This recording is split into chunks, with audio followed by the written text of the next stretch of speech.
तो मैं आज अगेंस्ट का सुप्रीम के न्यू एपिसोड को एक्सप्लेन करने जा रहा हूँ। लास्ट एपिसोड में हमने देखा था कि तेंगी और जियानर लॉन्गटैन सिटी से वापस आ चुके थे, जहां पर मास्टर तेंताई उन्हें मिस बिंग के पास जाने को बोलते हैं ताकि वो उनकी हेल्प कर सके। जिसके बाद हम देखते हैं कि वो दोनों वहां से चले जाते हैं। अब आगे एपिसोड वहीं से स्टार्ट होता है, जहां हम देखते हैं हुआंगफू सेट के 10 मास्टर वहां आए होते हैं, जो कि अलग अलग लाइनअप से होते हैं, जहां पर उनके डिसाइपल्स भी उनके साथ होते हैं। जहां पर कुछ मास्टर बोल रहे होते हैं कि भले ही मेरिटोरियस को मास्टर तेंताई सपोर्ट कर रहे हैं, लेकिन इसमें अभी भी बहुत ज़्यादा कमियां है और ये फैक्ट है। जिसके बाद हम देखते हैं मास्टर सेन को, जो कि उसकी बात पर बहुत ज़्यादा गुस्सा आ जाता है और बोलता है कि अगर तुम्हें इतनी ही ज़्यादा प्रॉब्लम हो रही है तो तुम और तुम्हारे डिसाइपल्स यहाँ से जा सकते हो। जिसके बाद वो दूसरा मास्टर बोलता है कि मैं जानता हूँ कि मास्टर तेंताई इसको सपोर्ट कर रहे हैं, लेकिन उसके बावजूद भी मेरिटोरियस में सर्विस की बहुत ही ज़्यादा कमी है और इसका फाउंडेशन भी बहुत ही ज़्यादा वीक है, तो मुझे लगता है कि फ्यूचर में इसका कोई भविष्य नहीं होने वाला। तभी दूसरा मास्टर भी बोलता है कि हाँ, ये बिल्कुल सही कर रहा है, सिर्फ तुम दोनों ही मेरिटोरियस लाइनअप के अंदर हो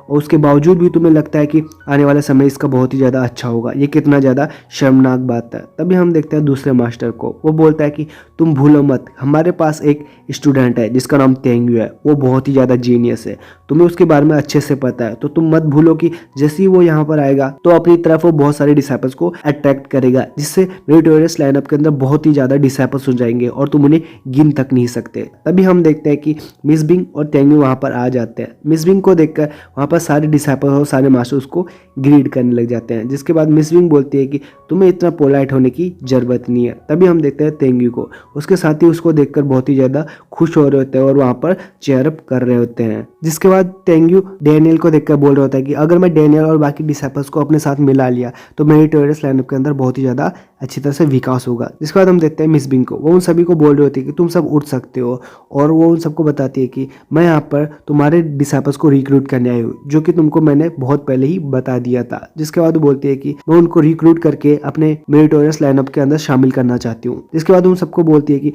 अब आगे का काम यहाँ पर तेंगयू संभालेगा। जिसके बाद वो तेंगयू को आगे करते हुए बोलती है कि तुम्हें जो अच्छा लगे तुम वो करो। जिसके बाद तेंगयू उसकी बात मान लेता है और आगे चला जाता है, जहां हम देखते हैं कि वो वहां पर भाषण देने के लिए जा रहा होता है। तभी हम देखते हैं कि मास्टर तेंताई भी वहां आ जाते हैं। तेंगयू को देखकर वो बोल रहे होते हैं कि तेंगयू, तुम सच में बहुत ही ज्यादा टैलेंटेड हो, तुम सच में एक लाजवाब स्टूडेंट हो। जिसके बाद वो बोलता है कि मैं फ्यूचर में तुम्हें हुआंगफू सेक्ट दे सकता हूँ, ताकि मैं ये समझ जाऊँ कि हुआंगफू सेक्ट एक सेफ हाथों में है। जिसके बाद वो वहां पर खुश हो रहता है। जिसके बाद हम देखते हैं तेंगयू को, वो उन सबको बोल रहा होता है कि हम सभी यहाँ मास्टर तेंताई के कहने पर आए हैं, ये बात आप सबको अच्छी तरह से पता है। जिसके बाद वो बोलता है कि हम यहाँ पर तुम्हारे डिसाइपल्स को रिक्रूट करने आए हैं ताकि वो फिटर सोल फिल्म में हो। जिसके बाद वो बोलता है कि अगर कोई भी डिसाइपल यहाँ पर फिटर सोल फिल्म में है तो डायरेक्ट ही मेरिटोरियस लाइनअप के अंदर शामिल हो सकता है। इसके बाद वो बताने लगता है कि हम उन सब डिसाइपल्स के कल्टीवेशन पर फोकस करेंगे ताकि उनको अच्छी से अच्छी कल्टीवेशन दे सके, और वो बोलता है कि हम यहाँ पर बहुत ही ज़्यादा कल्टीवेशन रिसोर्सेस भी देंगे। जिसके बाद वो बोलता है कि ताकि वो अपनी स्ट्रेंथ को इम्प्रूव कर सके और आने वाले समय में वो हुआंगफू सेट को सर्व कर सके। जिसकी बात सुनकर डिसाइपल सोच होता है कि ये तो बहुत ही ज़्यादा रिसोर्स देंगे, ये तो बहुत ही अच्छी बात है। जिसके बाद हम देते हैं तेंगयू को, वो बोल रहा होता है कि तुम सबको यहाँ पर अपनी क्वालिफिकेशन के बारे में ज़्यादा सोचने की ज़रूरत नहीं है, हम यहाँ सभी डिसाइपल्स को चांस देंगे और मेरिटोरियस लाइनअप के अंदर शामिल होने का मौका देंगे। जिसके बाद वो बोलता है कि जिस भी डिसाइपल्स को यहाँ पार्टिसिपेट करना है इस सिलेक्शन के अंदर, वो जाकर वो लॉन्ग ट्रेयर गेट नंबर 2 पर अपना फॉर्म कर सकता है। जिसके बाद हम देते हैं उन्हीं डिसाइपल्स को, वो उनमें से कोई भी आगे नहीं जा रहा होता है, जिससे पता चल जाता है तेंगयू को ये अभी भी इंटरेस्ट नहीं है। तभी दूसरा डिसाइपल्स बोल रहा होता है कि ये कितना ज़्यादा बेवकूफ़ी भरा है, हम आखिरकार अपने मास्टर को धोखा क्यों देंगे। जिसके बाद हम देखते हैं मिस बिंग को, वो ये सभी चीज़ देख के बहुत ही ज़्यादा उदास हो जाती है और सोच रही होती है कि ये सभी डिसाइपल्स अपने मास्टर की वजह से चुप है। मुझे लगता है कि इन सभी मास्टरों ने अपने डिसाइपल्स को पहले ही समझा दिया था ताकि ये मेरिटोरियस लाइनअप के अंदर ज्वाइन ना हो सके। तभी हम देखते हैं दूसरे मास्टर को, वो बोल रहा होता है कि चीफ, मुझे नहीं लगता कि कोई भी डिसाइपल अपने मास्टर को यहाँ पर धोखा देना चाहता है, इसीलिए वो मेरिटोरियस लाइनअप को ज्वाइन नहीं करना चाहते। तभी हम देखते हैं दूसरे मास्टर को भी, वो बोल रहा होता है कि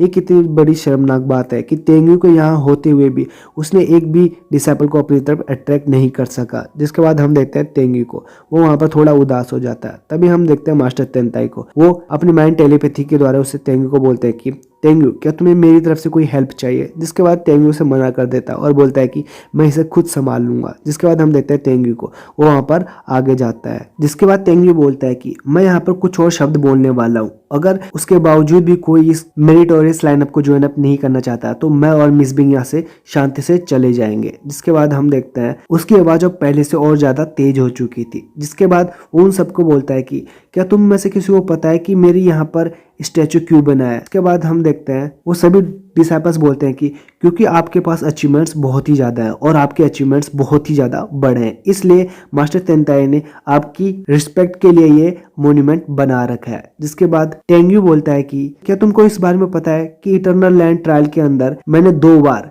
अपनी खुद की स्ट्रेंथ के साथ इमोर्टल सेक्ट और डिवाइन सोल इमोर्टल पैलेस के डिसाइपल्स को मारा है, जिनसे मैंने अपने साथियों और अपने डिसाइपल्स को प्रोटेक्ट किया है। तुम लोगों ने इसके बारे में बहुत ही अच्छी तरीके से सुना होगा। जिसके बाद वो बोलता है कि मैं 100% कह सकता हूँ कि आने वाले समय में मेरे अचीवमेंट्स को कोई भी सरपास नहीं कर सकता। जिसके बाद हम देखते हैं दूसरे डिसाइपल को, जो कि उसकी बात पर गुस्सा आ जाता है और बोलता है कि ब्रदर टेंग्यू, आपके अचीवमेंट्स बहुत ही बड़े हम जानते हैं, लेकिन इसके बावजूद भी आप इस तरह से कैसे अपने अचीवमेंट्स को शो ऑफ करके बता सकते हो। जिसके बाद हम देखते हैं तेंगू को, वो बोलता है कि तुम लोगों को क्या लगता है कि मास्टर तेंताई ने ये स्टैचू मेरी क्यों बनाई है, क्योंकि मेरी बहुत ही ज्यादा बड़ी अचीवमेंट्स है इसलिए? नहीं, ये सब कुछ झूठ है। जिसके बाद वो और गुस्से से बोलता है कि मेरी बात ढंग से सुनो, ये मॉन्यूमेंट मेरी बायोग्राफी के लिए नहीं बनी, ये मॉन्यूमेंट मेरे अचीवमेंट्स के लिए नहीं बनी, ये मेरी रूट इसलिए बनी है क्योंकि मैं हुआंगफू सेट के लिए लॉयल हूँ। अगर आप किसी भी लाइनअप से हो, उसका असली काम है कि उसके सेट को सबसे ऊंचा पहुंचाना। जिसके बाद वो बोलता है कि आप चाहे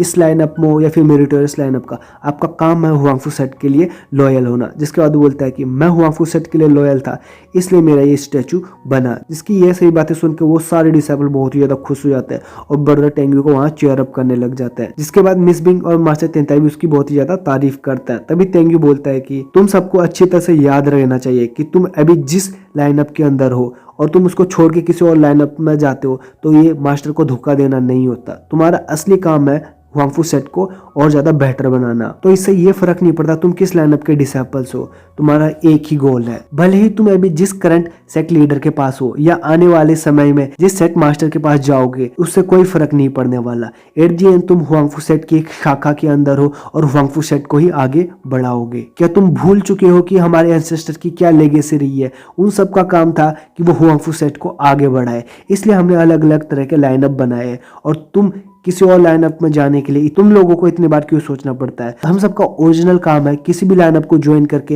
हुआंगफू सेट को आगे बढ़ाए। तो तुम ये सब चीजें मत भूलो कि हमारे एंसेस्टर्स ने क्या क्या खोया है और आगे बढ़ो और हुआंगफू सेट को आगे बढ़ाओ। जिसकी बात सुनकर सारे डिसाइपल्स वहां पर बहुत ही ज्यादा खुश हो जाता है और टेंगू को बोलते हैं कि टेंगू, ब्रदर टेंगू तो इस बार बहुत ही ज्यादा सीरियस है और वो बहुत ही ज्यादा जोर से उसको चेयर अप करते हैं। तभी हम देखते हैं एक डिसाइपल को जो कि टेंगू की बात सुनकर बहुत ज्यादा मोटिवेट हो जाता है और बोलता है कि ब्रदर टेंगू, मैं नहीं भूला। जिसके बाद टेंगू खुश हो जाता है और बोलता है कि इन सबको तुम अच्छी तरह से एक्सप्लेन करो। जिसके बाद वो बंदा बोलने लगता है कि मैं जब हुआंगफू सेट को ज्वाइन किया था तो हमारा काम था हुआंगफू सेट को आगे बढ़ाना। भले ही इसमें बहुत ही तरह के 9 अलग अलग तरह के लाइनअप है, मैंने भी एक लाइनअप ज्वाइन किया, लेकिन मेरा काम था हुआंगफू सेट को आगे बढ़ाना। ये हुआंगफू सेट की जड़ों की तरह है, आप भले ही किसी भी जड़ में रहो लेकिन एट दी एंड पेड़ को ही बढ़ना है। जिसके बाद वो बोलता है कि अगर एक भी जड़ खराब हो जाएगी तो पेड़ का भी नुकसान वहां पर हो जाएगा, तो आपको फर्क नहीं पड़ना चाहिए कि आप किस जड़ पर हो। एट दी एंड हम वो जड़ें हैं जो पेड़ को आगे बढ़ाएंगे। जिसकी बात सुनकर वहां पर जितने भी डिसाइपल होते हैं वो बहुत ही ज्यादा खुश हो जाते हैं। तभी हम देखते हैं मास्टर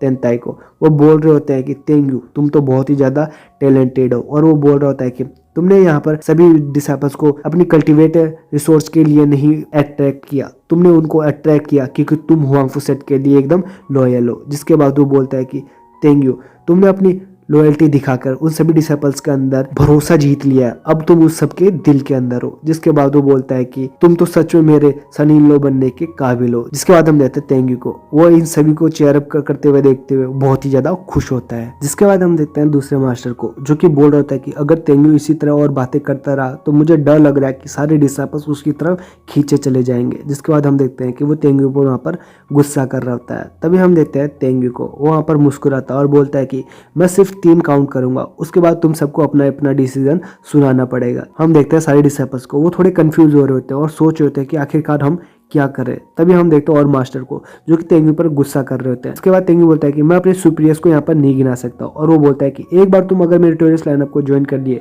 मैं तेंगू तुम्हें प्रॉमिस करता हूँ कि तुम्हें सक्सेसफुल बनाऊंगा और आने वाले समय में तुम ही सबसे ज्यादा पावरफुल डिसाइपल्स होगे। जिसके बाद सारे डिसाइपल्स खुश हो जाते। तभी तेंगू अपनी बात कंटिन्यू करते हुए बोलता है कि मेरी टेररिस्ट लाइनअप ही 9 विंस के अंदर सबसे पावरफुल डिसाइपल्स को प्रोड्यूस करेगी। जिसके बाद तेंगू बोलता है कि लेकिन एक चीज ये है, अगर कोई मेरी टेररिस्ट लाइनअप गलत इरादे से ज्वाइन करना चाहता है तो उसको है भी मना कर देता हूँ। अगर वो पकड़ा गया तो मैं उसे अपने हाथों से खुद मार दूंगा। जिसके बाद हम देखते हैं तेंगू वहां पर मुस्कुराने लगता है, और यही सब चीज दिखाते हुए ये एपिसोड यहाँ पर ही खत्म हो जाता है।